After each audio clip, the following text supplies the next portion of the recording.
γεια σας και καλώς ήρθατε στο Bouzoukiland. Στο σημερινό βίντεο θα σας δείξω τι πρέπει να παίξετε ώστε να μπορείτε να συνοδεύσετε ένα κομμάτι που είναι γραμμένο σε ρυθμό καμιλιέρικο.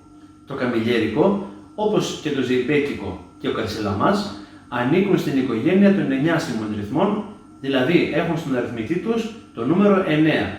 Άρα είναι 9/8. Το μετράμε σε 9/8.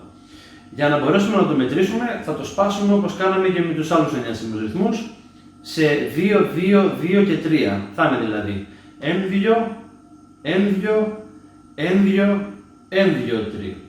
Πάμε να δούμε παράδειγμα, θα δείξω δύο μορφές. Στη μία μορφή στο 4, δηλαδή στο δεύτερο ένδυο, στο 2, θα το έχουμε σαν 8 και στη δεύτερη μορφή θα το σπάσουμε σε 2 δέκατα για να γίνει λίγο πιο εξεζητημένο. Πάμε να το δούμε. Ρε μινόρε όπως πάντα και τις πένες θα τις βλέπετε. Δώστε βάση στο δεξί χέρι, θα σας τα λέω. Πάμε από το ρε.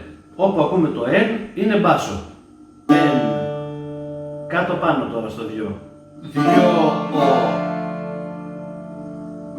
Εν. 2. Η πρώτη μορφή εδώ έχει 8. Εν. 2. 2 ο. Έτσι. Και 12 έκτα. 1, 2, 3. Αυτό πιο γρήγορα θα ακούγεται ως εξής. 1, 2, 1, 2, 1, 2, 1, 2, 3. Πάμε και χωρίς να μετράω.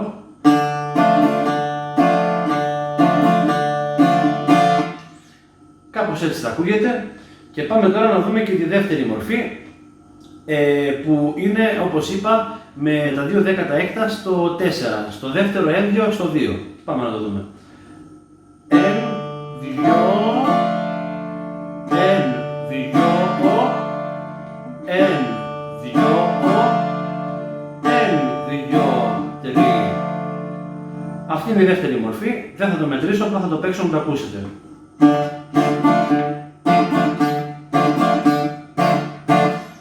Αυτή είναι η δεύτερη μορφή και τώρα μπορούμε να κάνουμε διάφορες παραλλαγές όπως και στον καρσιλαμά με τα μπάσα. Το έχουμε δείξει στον καρσιλαμά, είναι στην ίδια φιλοσοφία. Αυτά γύρω από το καμιλιέρικο. Ελπίζω να σας άρεσε το βίντεο.